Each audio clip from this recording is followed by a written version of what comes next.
जैसे कि आप सभी को पता है कि हमारा हल्का रादौर विकास कार्य में काफी पिछड़ा हुआ क्षेत्र माना जाता है। इस हल्के का ये दुर्भाग्य है कि यहाँ पर यह तो विपक्षी पार्टी का विधायक बनकर गया है, या हम लोगों ने बाहर के विधायक को यहाँ से वोट दी है। इसके अलावा और भी कई कारण हैं। इस हल्के का पिछड़ेपन का जो मुख्य कारण है वो ये है कि सन 2009 से पहले ये हल्का आरक्षित था। इस हल्का से केवल एससी समाज के व्यक्ति को टिकट दिया जाता था। जो राजनीतिक पार्टियां थी उनकी मजबूरी थी, हल्का आरक्षित होने के कारण वो पार्टियां टिकट जरूर दे देती थी, लेकिन हल्के में विकास कार्य के लिए ग्रांट नहीं देती थी। इसके अलावा जो हमारे नौजवान साथी बेरोजगार हैं उनको नौकरी नहीं मिलती थी, क्योंकि इस हल्का के साथ, इस पूरे जिला यमुनानगर के साथ हमेशा सौदेला व्यवहार हुआ है।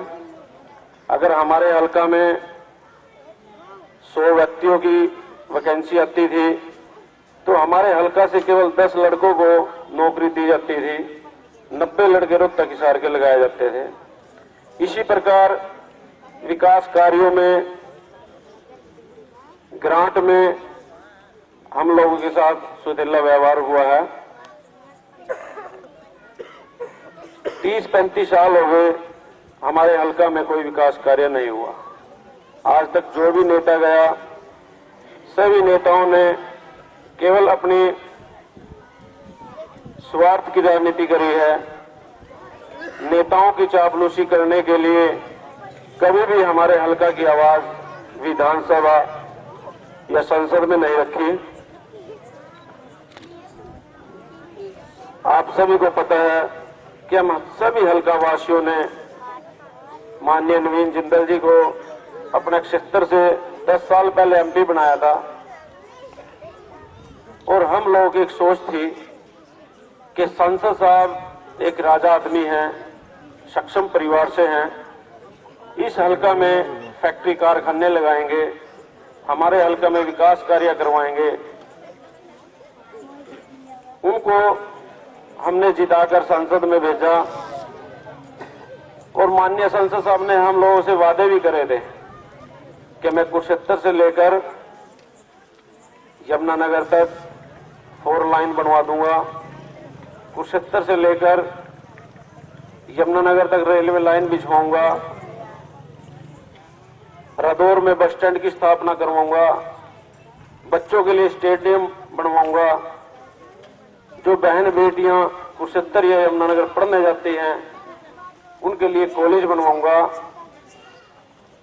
यमुना नदी के पास जो गांव बसे हुए हैं जिनमें हर साल बाढ़ आती है, मैं भी संसद साहब के साथ था, मेरे सामने उन्होंने वादे करे कि मैं यमुना नदी पर तटबंध बनवाऊंगा, कंक्रीट ईंट बिछवाऊंगा ताकि किसान भाइयों की फसलें बर्बाद ना हो। साथियों, परिणाम आप लोगों के सामने है कि संसद साहब ने भी ऐसा कोई काम नहीं करा। 10 साल उनकी सरकार रही, और हम लोग हमेशा उनसे बात करते थे कि हमारे हल्का में कब काम होगा, लेकिन हम लोगों को हमेशा आश्वासन ही मिलते रहे। इस एरिया का दुर्भाग्य है कि विपक्षी पार्टी का यहाँ पर विधायक बना है।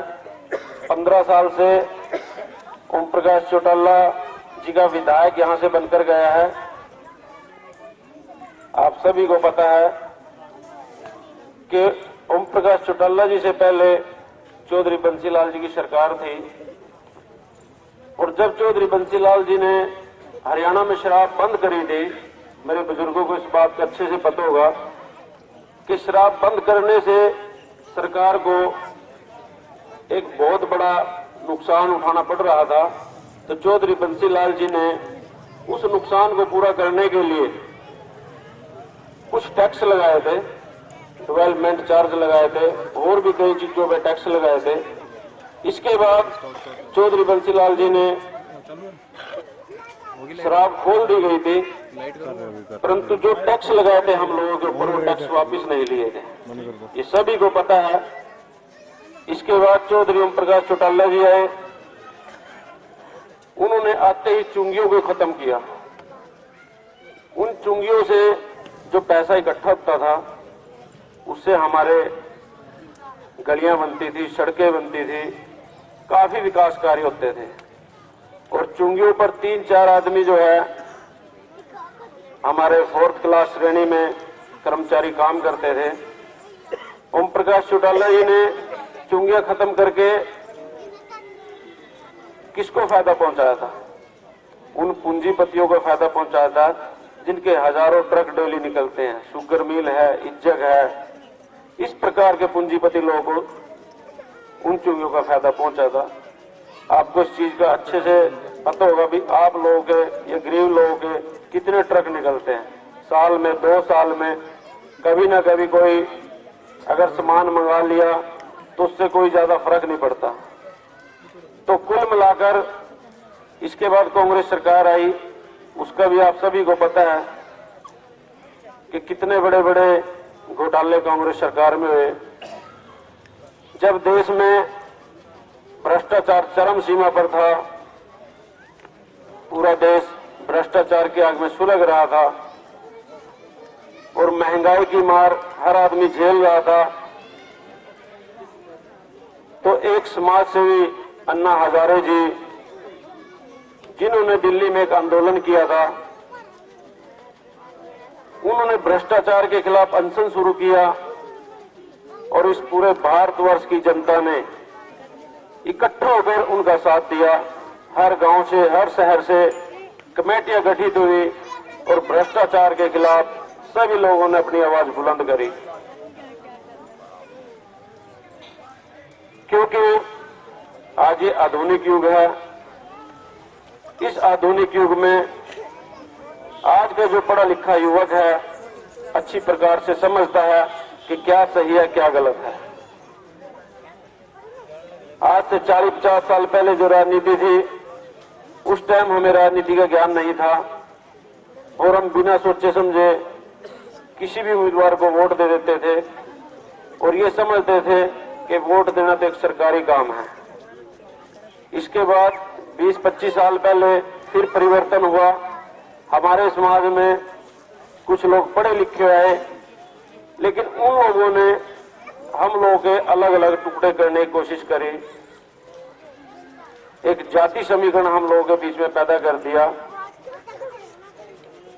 और हम लोगों के अंदर एक नफरत का जहर भर दिया कि कश्यप समाज से है, ये एससी समाज से है, ये काम्बोज जाति से है, ये सैनी समाज से है, जबकि हकीकत ये है हम सब हिंदुस्तानी हैं। जो व्यक्ति हम लोगों के टुकड़े करता है, अलग अलग भागों में हमें बांटता है, उस इंसान की सोच को हम लोगों को समझना चाहिए। जैसा कि आपके सामने अभी हमारे भारतवर्ष में सबसे बड़ा चुनाव हुआ था, उत्तर प्रदेश में बहन मायावती जी ने एक जाति समीकरण बनाया हुआ था, एससी समाज को बिल्कुल अलग किया हुआ था। लेकिन जब ये भ्रष्टाचार की लहर पूरे देश में दौड़ रही थी, देश का हर नागरिक ये चाहता था कि देश में कोई अच्छा नेता है जो देश से भ्रष्टाचार दूर कर सके, महंगाई पर काबू पा सके। ये सारी बातें सोचते हुए पूरे देश का ध्यान जो है मोदी जी की तरफ गया था और सभी देशवासियों ने मोदी जी को वोट देकर उनको स्पष्ट बहुमत दिया है। साथियों, ये जो लहर थी बीजेपी की लहर नहीं थी, ये मोदी जी की लहर थी, क्योंकि देश को एक अच्छे नेता की जरूरत थी। आज देश को कैसा नेता चाहिए, हल्के को कैसा नेता चाहिए? जो अपने हल्के का रहने वाला हो, जिसकी बाजू पकड़कर जब मर्जी हम विकास कार्य कर सके, जो हमारे सुख दुख में हमारा साथ दे सके। हमें ऐसा नेता नहीं चाहिए कि जिसके घर पे जाएं, वहां से पता चले कि मंत्री जी तो अमेरिका गए हुए हैं, मंत्री जी तो कनाडा गए हुए हैं, हमें ऐसा नेता नहीं चाहिए। हमें तो वो नेता चाहिए जो इस जमीन से जुड़ा हुआ, जो हल्के की समस्याओं को जानता है। अब जिंदल साहब जहाज में आते थे, उनको क्या पता हल्के की सड़कें कच्ची है या पक्की है।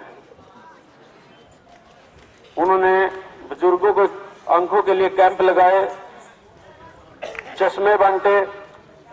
साथियों, आप सभी को पता है कि हरियाणा के प्रत्येक जिले में आंखों के कैंप लगते हैं।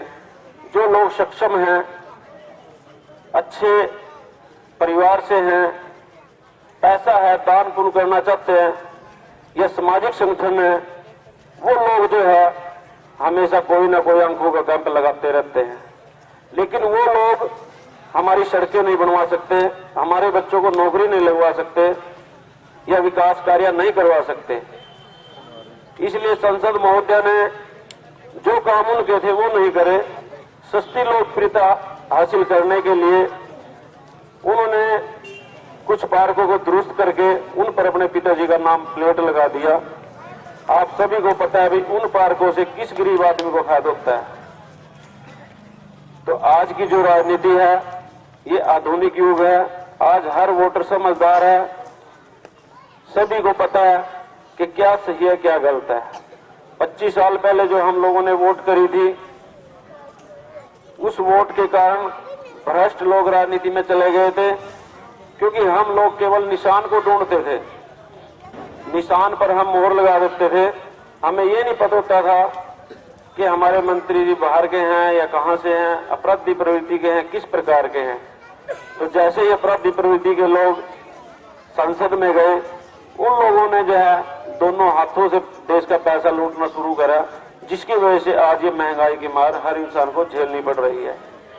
तो आज का जो वोटर है, आज के जो हमारे नौजवान साथी हैं, आज इनकी सोच बदल चुकी है और सबको पता है कि आज निशान नहीं, इंसान को ढूंढना है। आपने ऐसे इंसान को वोट करनी है जो आपकी भावनाओं की कदर करे, जो आपका विकास कार्य कर सके। तो मेरी आपसे ये अपील है कि मेरे बुजुर्गों ने जो आज मुझे पगड़ी पहनाई है, मैं हमेशा इस पगड़ी की लाज रखूंगा और गांव जुब्बल में अपने दायरे से बढ़कर विकास कार्य करूंगा। ये मेरा आपसे वादा है।